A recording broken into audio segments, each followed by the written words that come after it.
My name is Asma and I'm from Somalia. My role in the community is to work with youth and work with community members who come from a background of refugee and immigrants and kind of assist them with resources, services, and then provide them with workshops that are culturally and linguistically appropriate for their needs, and to basically be there and be an advocate for the community. I came to the United States as an immigrant myself, so I kind of relate to the struggles that a lot of the community members experience. And it's a very rough process because when you come into the United States, you don't have an expectation because the world outside is very different. And there's a lot of cultural and language barriers that you face. So you have to, over time, like understand certain cultural limits and certain language expectations so you're able to have a good quality of life.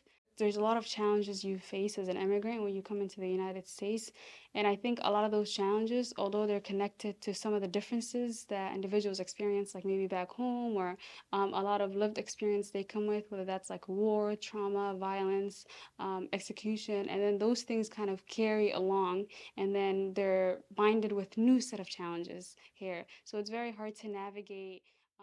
I think I would say my favorite thing is having community because I think although when you come here, you're kind of a stranger into a new world. The only way I think individuals survive and thrive in a new society is when they find others like them.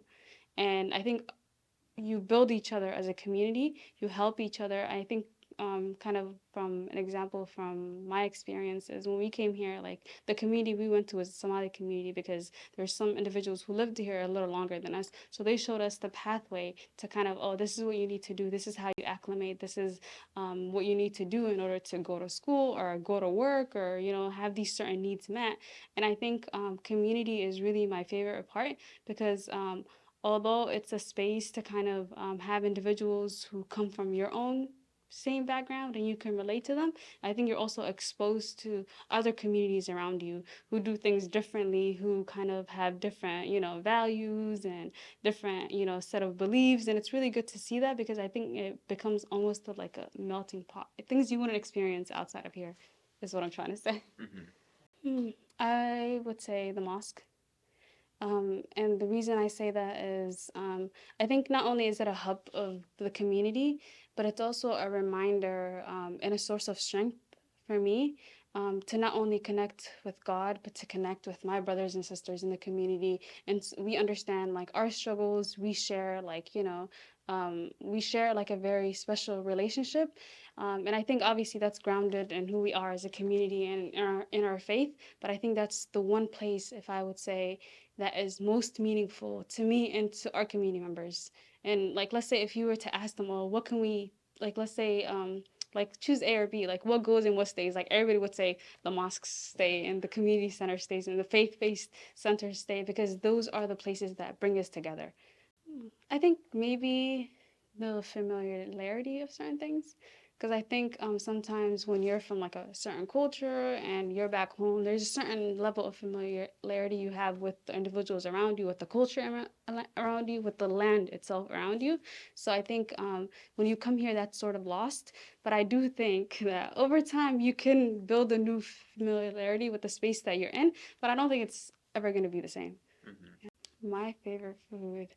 I would say like Somali food, Mediterranean food, um, Asian food. Like I think I've changed a lot as a person. I think if you would ask me this years ago, I would have just said, yeah, just this one food. But I think over time you get exposed to different things and your taste for certain things change. So I think I've grown as a person in terms of like what I like and what I don't like.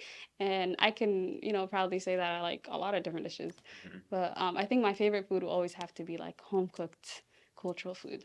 Yeah. Okay, I think I would say that individuals who come from who come from the background of, let's say, like immigrants and refugees, I think oftentimes like they're overlooked, and I think we always look at them through the lens of what you need. I think very few of us look at them with the lens of what you can offer, and I think there's a lot of talent, there's a lot of amazing ideas that you see within refugee and immigrant youth and within refugee and immigrant communities, because not only do they come from diverse backgrounds and have different life experiences, and that kind of enriches a community and a nation as a whole, but I think it kind of makes them feel welcomed even more. You know, a lot of times people ask, how can I feel someone who just came here more welcome? You know, and I think one way to do that, I would say, is to look at them through the lens of you're a human being. There's a whole lot you can offer, not just through the lens of, oh, I'm here to help you. I think a lot of people, you know, although they appreciate that, sometimes that's kind of underestimating who you are as a human being, because not we're not only here to get, we're also here to give. That's amazing. I think my favorite word when we kind of discuss the community programming is empowering youth. Like, this is not something I'm giving you, this is something that's already within you. I'm just helping you kind of take that out and nourish that part of yourself so you're able to kind of become an individual who gives back as well, you know? And I think a lot of times when me and Ilhan we deal with the youth, like, from my perspective, I'm always looking at it as, yeah, today I'm doing a little bit for my community, but maybe I can empower these youth to do much more than I can ever do, you know. So it's kind of like looking at them through the lens of, oh, I'm not your you're not just my mentee, but I see you as a mentor tomorrow for somebody else, and I want you to be much better than who I am right now.